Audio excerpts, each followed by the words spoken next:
Hey guys, this is Hell Hades. This is going to be another Raid Shadow Legends video. Guys, we are going to be bringing in another big, fat, hitting rare. I know a lot of you are saying to me, please, can you do a guide on whoever it is, one of the new champions? I do want to do that, but I'm also pretty excited to try out some of these rares that I've just found out. I've got crazy multipliers, and they might be some of the guys that are sitting in your vaults right now. So we're going to be doing a guide on... Some of you would have seen this from my stream because you see when I'm leveling champions up. But Purgator, Sacred Order. He was actually, he's not been in the game that long. I think he might have come into the game maybe even in the last patch. He's relatively new. But when he came in, you're looking at his skills. He's got Ignore Shield, double hitter on his A1. But not a lot of utility really. But ignoring shields is kind of like a straight out PvP thing. He's got attacks all enemies on his A2, inflicts an extra 10% crit damage for each debuff on him, can stack up to 50. I'm sure some of you are already guessing who we're going to try him out with, but I'm also going to try him out without Gurptuk. But with Gurptuk, this guy is going to be mental. We've also got here an attack one enemy, decrease target's max HP by 20%.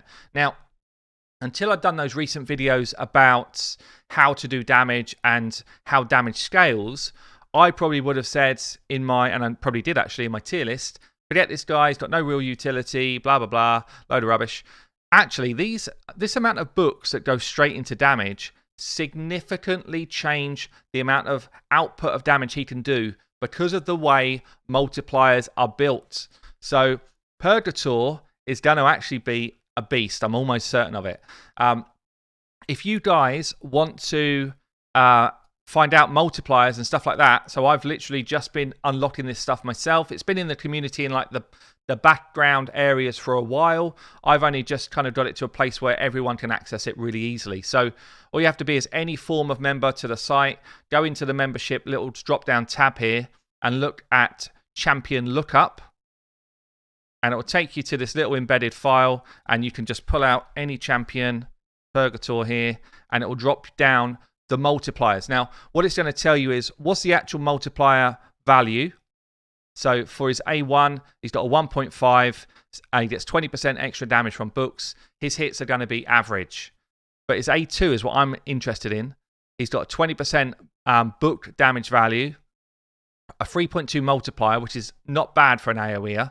To put that into context, Trunder's like a 7 odd, so it's not crazy, but it's not bad. But it comes out with Godlike because of the extra potential damage you can get from this stack of crit damage, and that's what we're going to be looking at today. And then he's got a 5 times multiplier on his A3, which is strong. So he's not going to be Ogrin Jailer style, the Jailer that we did the other day, but I think he is going to be kind of mental. So let's build him out.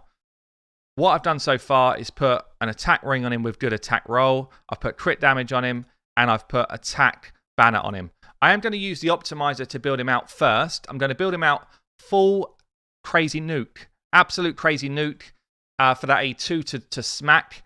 What I'm then going to do is change his build to more like a free-to-play build and see if he's actually worth building out for someone who doesn't have crazy gear. So we're going to start crazy and then work our way back. So one of the things we've just added into the optimizer, literally as of today, you can actually come in and find sets now. So you can come in and say, actually, I want him to be in a Savage set, and I want his secondary set to be Cruel. Yeah, so I'm telling the tool now, I want a 4-piece set of Savage and a 2-piece set of Cruel. So that's what we've been working on this week. And then I can start to build the stats in. Now, what I'm finding here with the new version of the tool, which is just coming out today, is you don't even really need to write the minimums and that in initially. You can just kind of say, I want high crit rate, some attack, some speed, some damage. Hit your optimize. I don't need to look at the bottom stats. I've already done those. And then hit your start, and it starts to find things really quickly. So at the moment, we've not quite hit the crit rate cap, which obviously we want to do. So that might be one that you want to then build up from there. So I find like building up from there is a really good way of doing it. So I'm now telling it I want at least 100% crit rate. 100% crit rate, 240 crit damage, 5.1k attack. Feels pretty strong. If we go back to the tools on the site, you can actually go for a damage efficiency tool. Find the champion you're looking for, again, Purgator.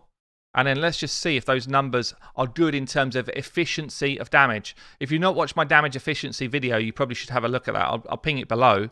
But basically what you're doing is you're trying to make sure you get the best output of damage for the gear that you're throwing on someone. And a good rule of thumb is if they've got a high base attack, you want to high roll attack more than crit damage. If they've got a low base attack, you want to high roll crit damage more than attack. So what's this saying here? It's saying, based on the calculation, you'll be looking to increase crit damage before adding any more attack. But we're at 240 versus 264%, which is kind of within, it's not far off my sweet spot. So all it's saying here really is perhaps add a bit more crit damage and pull back the attack a touch. So we can go back into stats. I'm on a 3 there, so I'm going to drop that back 1. And I'll throw that one up 1. Try that again. It's coming out with the same sort of stats, which probably means that for my Savage gear, this is about as good as it's going to get. So you see here, back to what I said originally, I wanted to build Savage and Cruel. So we've got 4-piece Savage, 2-piece Cruel. Sounds good to me. We've hit the crit cap. So we're going to build this into our champion. So where do we find it from then? So Nick has got my gloves, which are crit damage.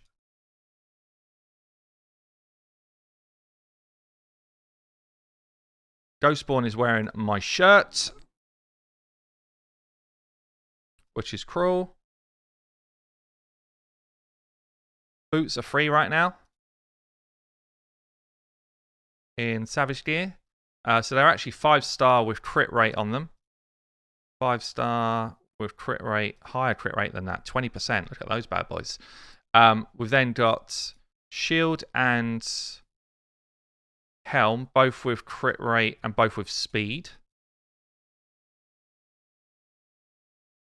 Both not being used at all, which is always nice. Is that the one? No, that's not the one.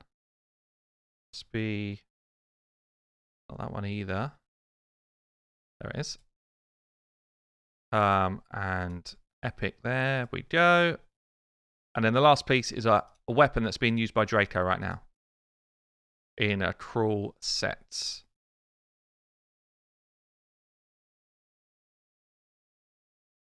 There we go. So we've thrown some of my best gear onto him here. It's literally, I'm going full-on damage nuke. 5.1k, 241 crit damage, 168 speed. So it's kind of slow. But for what we're doing in terms of a damage test, it doesn't really matter. Also, its main use, if you're going to use him, is going to be in the arena, I think. So sometimes kind of slow is fine, providing you have the right setup to make sure that he gets his turn. Now, in terms of masteries here, let's just hide myself out of the way a second. In terms of masteries, this seems to be the most optimal route for full nuke, especially if you're going to use someone like a Gerptuck. So Heart of Glory, more attack when you're full health. Ruthless Ambush, more attack on your first hits. Bring It Down, more attack if you're attacking someone with higher health than you've got. Stoked to Fury if you're going to basically use the debuff piece. And then Helm Smasher is awesome anyway. Now, the Stoked to Fury is especially important in this build, because you think about it, we're going to get another 12% damage from using Gerptuck with him, on top of his already stacking up to 30% damage from the Gerptuck buff, plus 22.5% damage from Gerptuck. We're stacking tons of extra damage through this ability, which is why I'm thinking it's going to hit like an absolute truck. And if it doesn't, I've just wasted a load of time. So let's just throw him into a test run in Dragon first before we get blowing stuff up in the arena. Always good just to see. So we've got our test bed in. Draco's missing a piece. Hopefully it doesn't mess us up. I don't think it will. He comes in here. So he's neutral affinity here.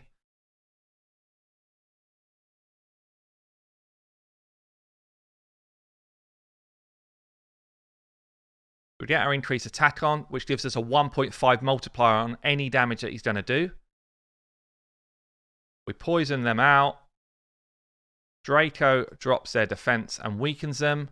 And then here we go, the big show. So we've got 3 poisons on us, which from Gerptuck. I'd say Gerptuk's the only person who can debuff you consistently like this. So he's given us 30% more damage plus 22% more damage. So he's given us a 1.5 multiplier on top of what he's already going to do. There's not anyone else in the game, as far as I'm aware, that throws this many debuffs on yourself. And to consistently get other people to put debuffs on you is hard to do. So I'd say if you don't have a Gerptuk and you want a full nuke, he's probably not for you. But let's see. Let's slow this bad boy down. Let's see what this A2 can do with as much damage as possible. 200k across the board. 200k hits from our rare. Chilling like that. Let's just see what his A3 will do. We've just still got a reasonable multiplier. Probably going to kill him, am I? Not quite. A3 then. This is a decrease target max HP hit as well. 129k. So in this sort of content, he's pretty cool. But we're going to get him into the arena now and just see what he's doing as an AoE nuker. And again, I'm not saying like everyone just go and build your Purgator up, because you might have better nukers out there, but there's a lot of people that perhaps just won't. There we go again, clearing the wave, no problem. What I might do actually is just pull out a couple of these crazy champions and just see what he looks like in more like a normal team setup. So he's done 2 million of our damage there versus a Draco 1 million. If we were to just change this up. So let's take Draco out of the mix. Let's take Bad Owl out of the mix as well. We're going to put in like a normal drop defense champion that perhaps more people would have. So we could run with War Maiden, I guess. Let's run with more like a free-to-player, but a lucky free-to-player that's got a Gerptuk. That's what we're going with here. So War Maiden comes in. Perhaps we'll run with somebody like Dordarab or a Seeker. So we've got drop defense, we've got some speed, we've got some damage. We're going to need some protection, so someone like a Seal.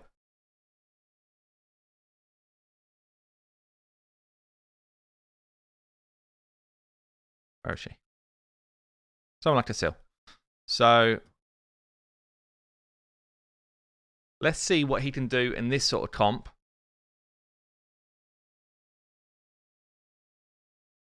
When we don't have all of the craziness going on. Slow it down.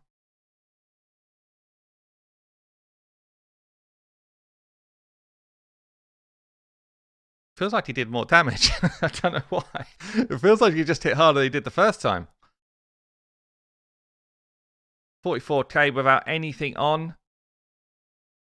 He's cleaning up. We get a stun out just on one that time. Double hit, 20 odd k with nothing on. Could be in trouble. We are in trouble. Still, we'll bring him back up. Don't worry about that. Didn't get the damage on ourselves, though, which is a shame, actually. But we do have drop defense out there.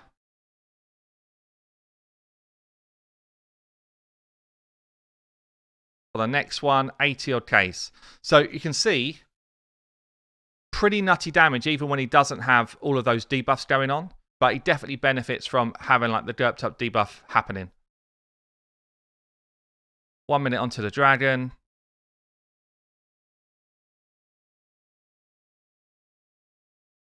And you'll see here, 72k on his A3 on the dragon. Okay, it's not the Oghren Jailer. The Oghren Jailer was beyond ridiculous. That's without decreased defense on, though.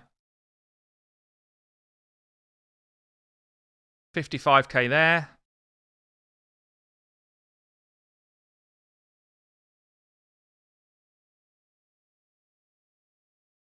So we're going to take him into the arena next and see what we can do in the arena before I try to change his build back a bit into more like a free-to-play build. Got to drop defense off. Go on. Let's have some damage. Counter-attack comes in. A1. 30k a pop. 50k a pop. Very nice, very nice. Right, let's get him to the arena. Okay, then, onto the arena. Gerptut stays in the team, so obviously he's going to be our debuffer on us. Yeah, debuffer on us. Lydia for decreased defense and weaken, and for a bit of speed up. And Arb to get us going, and give us our increased attack.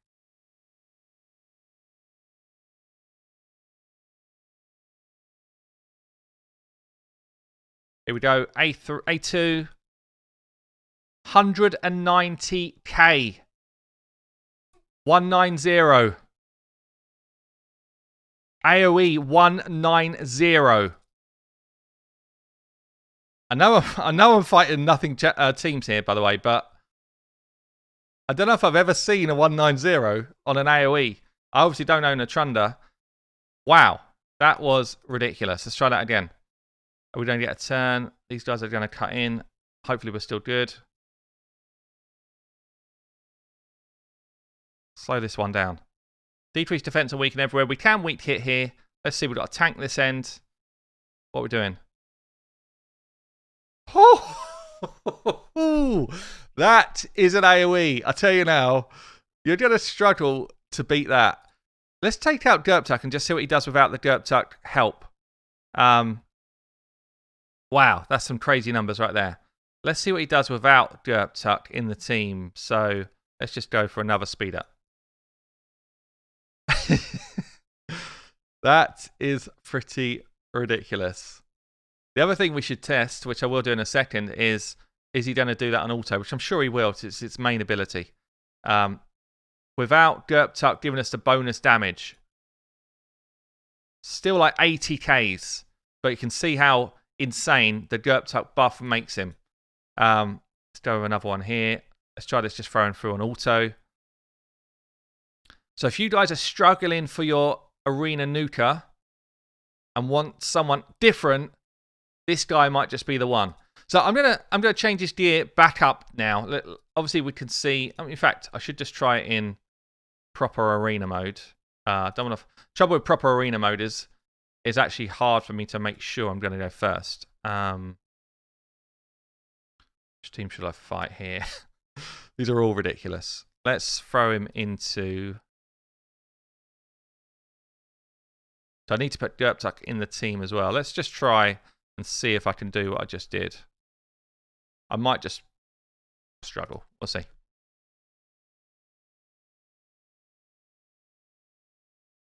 I'm quite a bit faster. Valkyrie's going to push me back though. Which probably means we don't get to go before they start going. So they're going to get a ton of buffs and everything up. Speed myself up. Debuff myself. Okay, so these guys have got shields. They've got veils, which means they take a bunch less damage, like 30% less damage or something. Against a proper team, they sat straight down. She's going to pick them all up again, but damn, that's a big hit. That is a big hit. Here they all come. Sorry, Lydia's not going to have that. And down you stay, my friend. Guess we just keep punching on. Okay, so we're coming with the A3 now. Sit down, Duchess. Sit down. There you go. That's pretty ridiculous. So even against the big boy teams, we are getting the hits out. As I say, I'm going to rebuild him now into a more realistic build for the average player. And let's see what he does in that kind of setup. Okay, so we've downgraded. The Masteries are the same. I don't think you'd change your Masteries at all on this guy. I've gone for like mix match gear. All kind of like level 5 stuff if I've got it. And not the same kind of crazy ignore defense stuff that we had before. So we're now 100% crit rate. That's essential, guys. You've got to have 100% if you're going to use this guy for your nuker. 170 crit damage, 4k attack, 4.1. We're faster this time round. And you can see what type of gear we've got. I've still got attack percentage on the the chest. I've got crit rate now on the gloves, speed on the boots, and then we're still doing crit damage on the amulet and attack on the banner. Okay then, let's see who we can face. Let's try this one. Pretty low team power. I'll try and refresh for higher powers in a second. Let's just see what he does.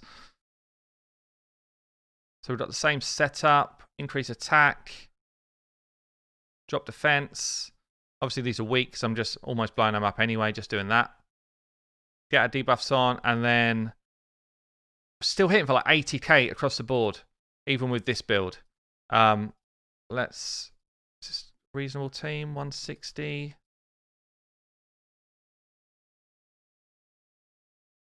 $174k. Seems like it's probably the team looks well played, like well built at least. I think they're going to cut in on us. So the tricky thing about this style of team is making sure that you actually get a go. So if you're running someone like a Purgator and Gerptuck, 2 of your spots taken, then to get your decreased defense out as well as kind of slowing them down is actually really difficult to do. Is that the same team I just fought? No. It's actually really difficult to do because you don't have anyone controlling them. So really, I need these 2 to be faster to make this, a much stronger team. Obviously, I'm just building this to show you potential. So weaker build. Let's see what he does here. We've got 2 tanks out there, 2 squishies. I'm hitting for like 60 to 80 across the board. Now, obviously, playing Gerptuck against Xavier is a bit of a bad choice because Xavier likes to just blow up poisons. So that's definitely goes down as a poor choice. But yeah, there you have it, guys. If you're short of a nuker and you want someone who's going to blow stuff up, especially if you've got a Gerptuck in your lineup sitting in the vault somewhere, which I know a lot of people have, then this combo is pretty ridiculous, especially if you can get yourself a half-decent build going. He is hitting harder than my Foley in that build. So there you go, guys. Another fun rare to play around with. As I said earlier, if you guys want to get involved and understand if any of your champions have got those crazy multipliers, come into the membership, champion lookup, and you can just skip down, find your champion, and see if they're actually got any good hits on them before you decide whether to feed them or not. I've been Hell Hades. Hope you enjoyed the video. I'll see you later.